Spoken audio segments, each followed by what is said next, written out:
Coming up on Mountain News this morning, while many folks have been spending some extra time outdoors, the dry weather might be impacting your sinuses. And crews are inspecting the Irontown Russell Bridge in Ohio, leaving the busy bridge shut down for a portion of today.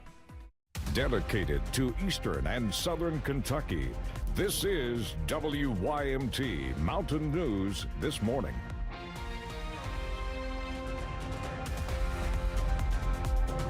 Good morning. Happy Thursday to you, Mountain family. I'm Amelia Lee here on this September 4th. It is just about 5 o'clock this morning and time for a check of our weather with meteorologist Megan Dusma. And it's cold out, Megan. I am so happy, beyond grateful for that right now. Yeah, I'm not a cold person, especially in the morning hours. It can be cold in the afternoon, but not when you're heading out the door. And not only are we going to be dealing with maybe some jacket weather, you might need a raincoat as well, as those rain chances will be starting this morning. Some folks already seeing the rain and the storms as we travel towards portions of Knox, Laurel, and Clay County, as well as portions of Rockcastle and Jackson. We're seeing this rain being picked up, a little bit more rain as you're traveling towards Harlan and Lee County, and you travel more towards the north, and we're beginning to see that first round of rain picking up in Powell and Menifee County. Here's a look at that long line we'll be seeing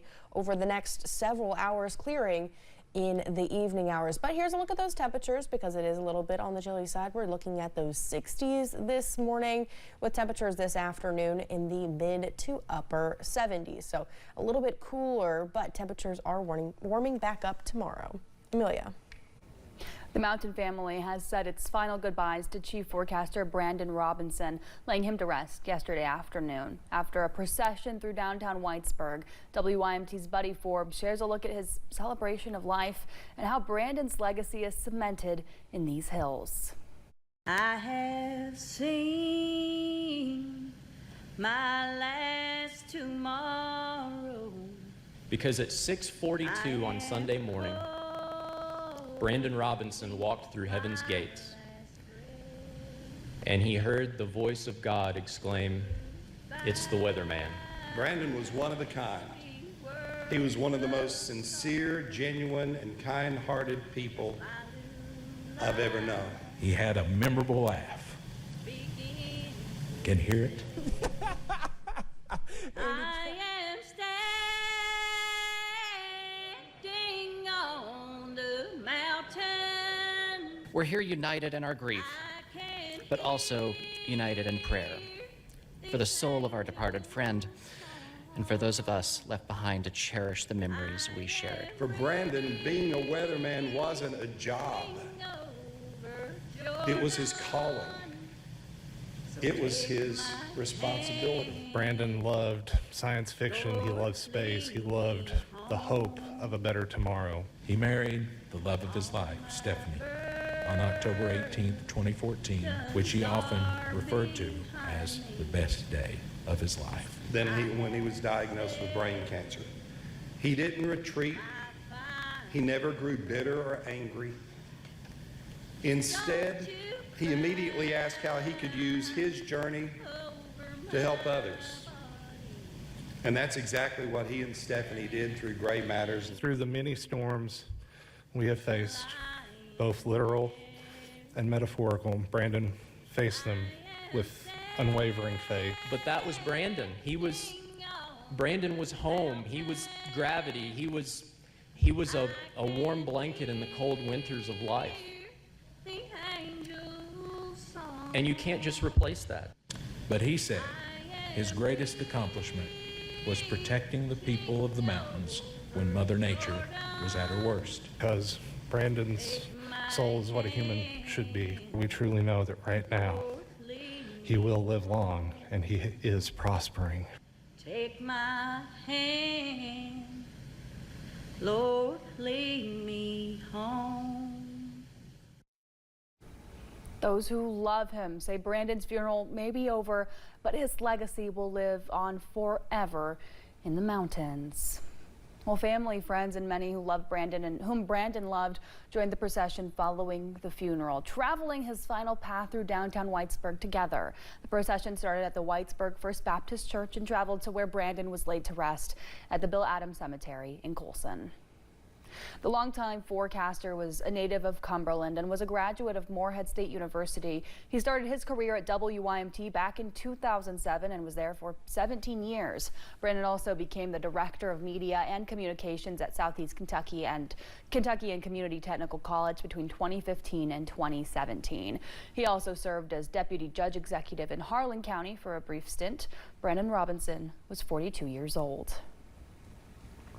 While many folks have been spending some extra time outdoors thanks to this past week's pleasant temps, the dry weather might be impacting your sinuses. Fall seasonal allergy season has kicked in right here in the bluegrass as the start of September promises spikes in ragweed and pollen levels. Seasonal allergy symptoms include things like a runny or stuffy nose, itchy eyes, and coughing. On top of weed and pollen levels, climbing experts at Bluegrass Allergy Care say Kentucky's recent dry weather and windy weather isn't helping our noses.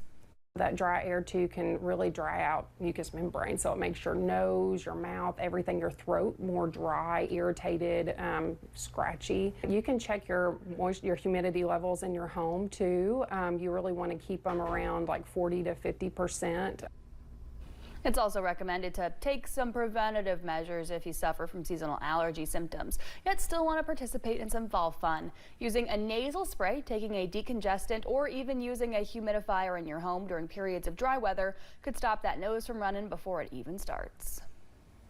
Governor Andy Beshear says applications are open for a tax credit for those who own small businesses in the state. Business owners can apply for a tax credit up to $25,000. Applications are due by November 1st and will be reviewed for 2025 tax credit eligibility. If you submit after the deadline, you might not see the tax credit until next year. Well, a busy bridge in Ohio is shut down for a portion of yesterday and even today. Crews are inspecting the Ironton-Russell Bridge in the Ironton area. One man who owns Unger Shoe Store says most of his customers rely on that bridge to visit their store. The Ohio Department of Transportation says that road is being closed so crews can conduct a routine bridge inspection. The Ohio Department of Transportation says that closing is only temporary. Anytime you would close a major thoroughfare to any business, restaurant or whatever, you're going to notice a decline. The Ohio Department of Transportation says that closing is only temporary again, and for customers looking to visit nearby businesses, there are detours in place. You can take State Route 93 to US 52 to 12th Street. A recent ruling that overturned 2 gun laws in Tennessee faces a legal challenge. The state attorney general has filed a notice of appeal. Those court rulings out of West Tennessee impact the entire state. One overturned a ban on guns in public parks. The other overturned a law against carrying a gun with the intent to go armed, with the intent to use it unlawfully. Except this legal battle to take a while. The Tennessee Firearms Association says the appeals process could take a year or more. Well, thank you so much for getting your day started with us on Mountain News this morning at 5:07. You may have fond childhood memories of riding a bike when you were younger. A nonprofit is making sure that joy doesn't have to stop when you reach your golden years. And not one but 2 cold fronts are swinging through eastern Kentucky, giving us chances for strong to severe storms.